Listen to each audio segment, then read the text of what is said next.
Hello again, everyone. Viral here, Flo out of Portland. Welcome to our mini FAQ series. Question number 4: Are roof repairs permanent or just temporary fixes? We're gonna have a short and long answer here. Short answer is, depending on the system, the repair will likely be a strong point in the roof that the rest of the system will then age around.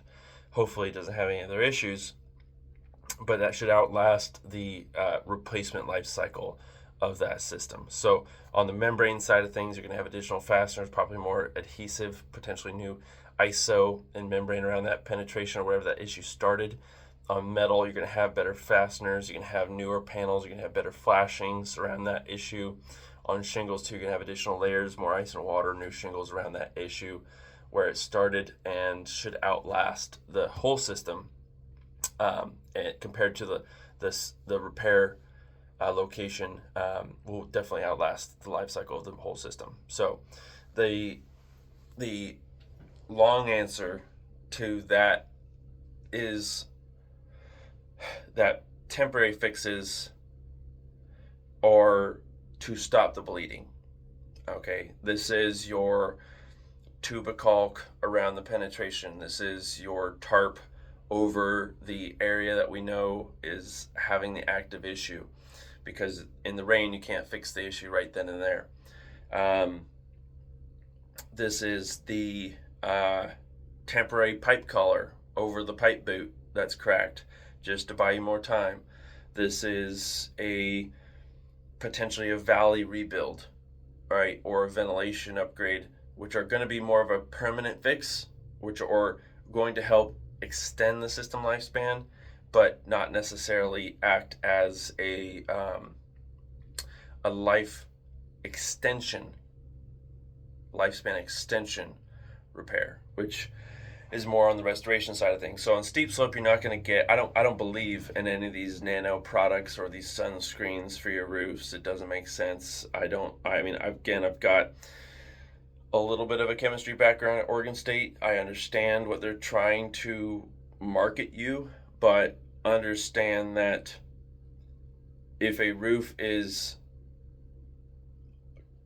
worth using that product on, the alternative would be to just take care of the roof as you normally would, cleaning, moss treatments, not power washing, and you'll have that same, damn near same lifespan. And they're only saying add 3 to 5 years onto your roof when you apply those products. Oh yeah, and you can keep on applying the product on there.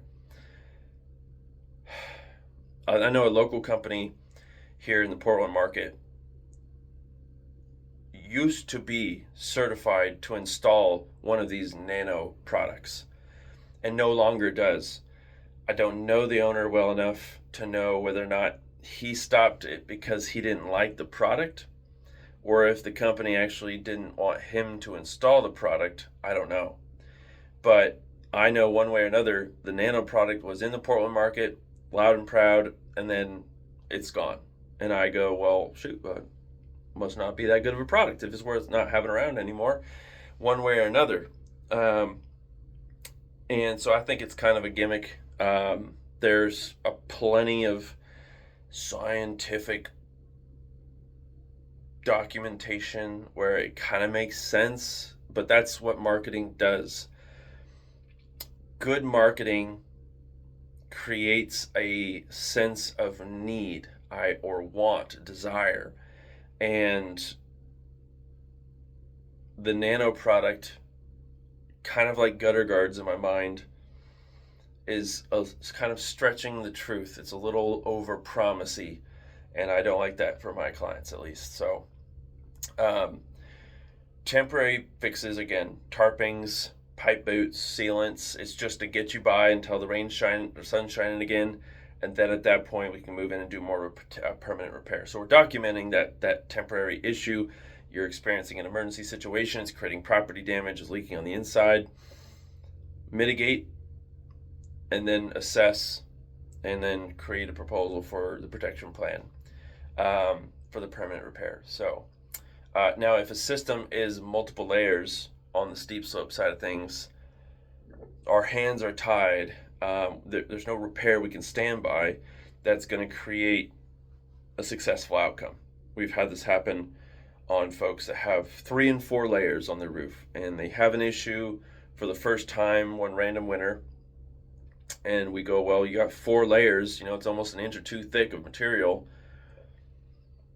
and we can't warranty any work that we do because of this previous century worth of roofing underneath the issue. And then we have to have the conversation about a full replacement if they want to eliminate these issues, but then comes the pain of the expense. Of course, the timing is not ideal because it's typically in the off season when the rains are relevant.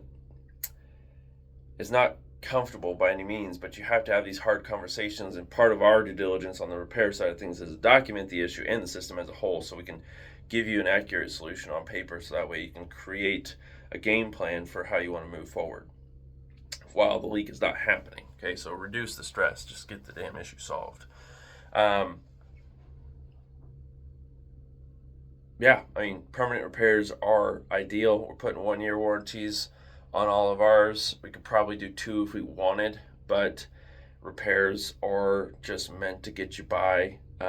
Any roof that's been installed or any repair that's been installed properly, you're not going to have any issues in that first year anyway.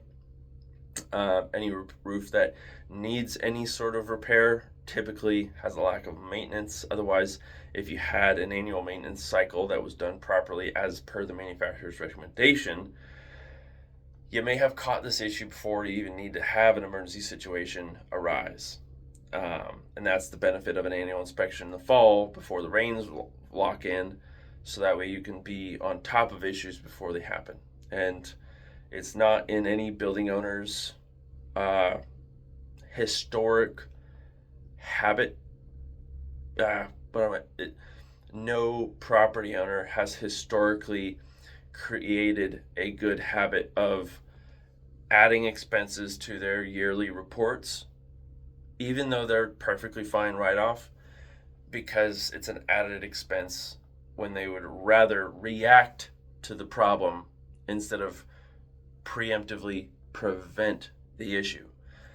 And so there is about a doubling or more effect that happens when you react to the issue versus if you've been preventative before the issue was found.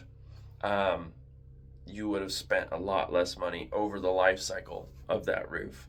But how do I know? I've not even seen my full life cycle of some of my systems yet.